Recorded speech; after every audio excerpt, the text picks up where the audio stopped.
Hello guys, welcome to my vlog.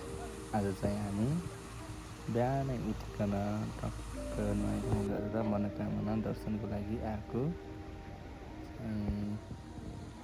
त्यसपछि हामी ticket काटिसकेपछि हाम्रो केबल कारको टर्नको लागि पालो कुर्दै थियौँ र हाम्रो अगाडि चाहिँ एकजना कपाल हुनुहुन्थ्यो। उहाँहरूको यो क्युट बच्चा, उहाँहरू पनि मनोकामना दर्शनको लागि जाँदै हुनुहुन्छ र करिब 1-1.5 घन्टाको पर्खाइपछि हाम्रो टर्न आएको थियो।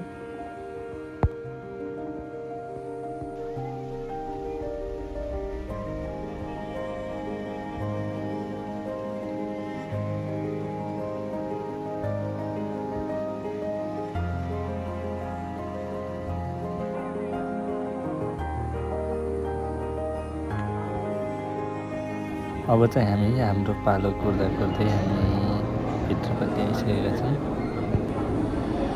यो चाहिँ केबल कारको पालो कुर्नलाई यहाँ रहेका मान्छेहरूको भिड हो।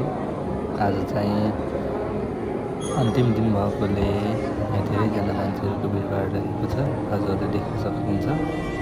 त्यसपछि चाहिँ भोलिदेखि करिब 1-1.5 महिनाको लागि चाहिँ मन्दिर बन्द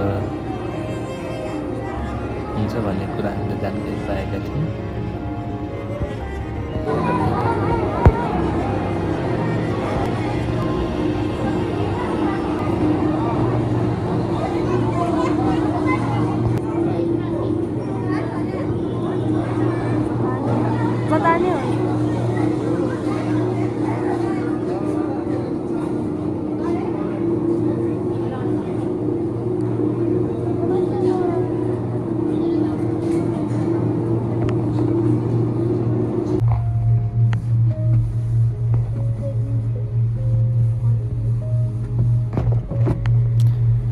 करिब 1-1.5 घन्टाको पर्खाइपछि हाम्रो केबल कारको पालो आएको थियो र हामी सँगसँगै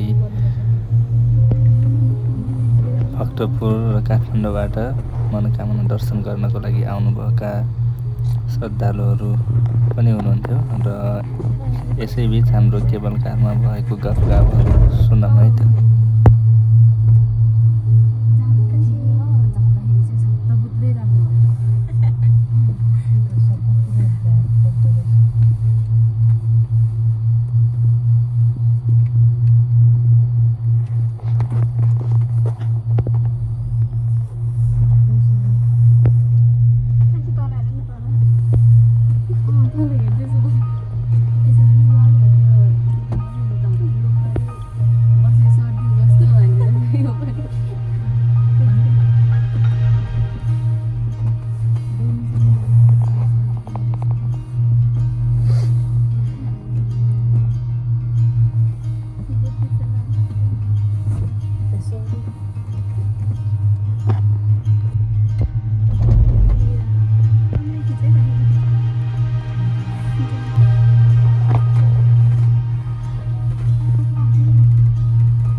बोटै छैन लसुन थलामा यो पाडो त नि म अझ उता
गाइस यहाँ चाहिँ यो चाहिँ मनोकामना मन्दिर किनेरमा चाहिँ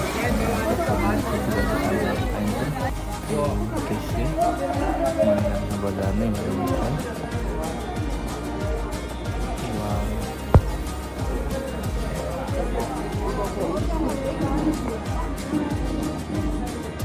रहेछ र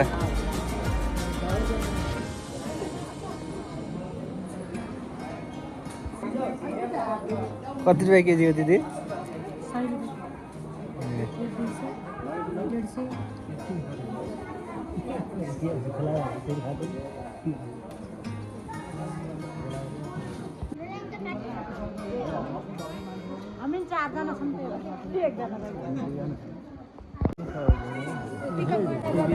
यो चाहिँ हामी मनोकामना दर्शन गर्नुभन्दा पहिला करिब 3 घन्टादेखि नै हामी यो क्युमा बसिरहेका छौँ। यहाँ चाहिँ विभिन्न धेरैजसो भारतीय नागरिकहरू हुनुहुन्छ।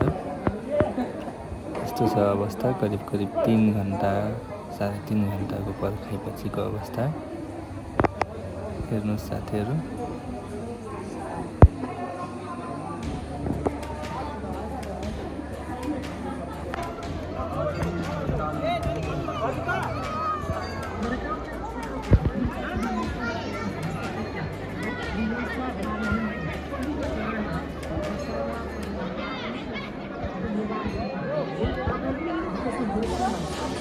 करिब 3-3.5 घन्टाको पर्खेपछि हामीले दर्शन गर्ने मौका पायौँ र दर्शन गरिसकेपछि बाहिर आइसकेको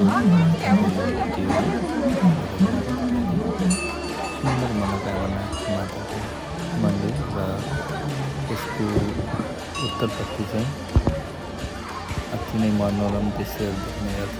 टक्कै हिमालहरू हामी जाने दिन्छौँ घाम लागेको हुनाले एकदमै खुला आकाश देखिएको छ, तपाईँहरू देख्न सक्नुहुन्छ। र यहाँसम्म हेरेर साथ दिनुभएकोमा धन्यवाद। Subscribe please.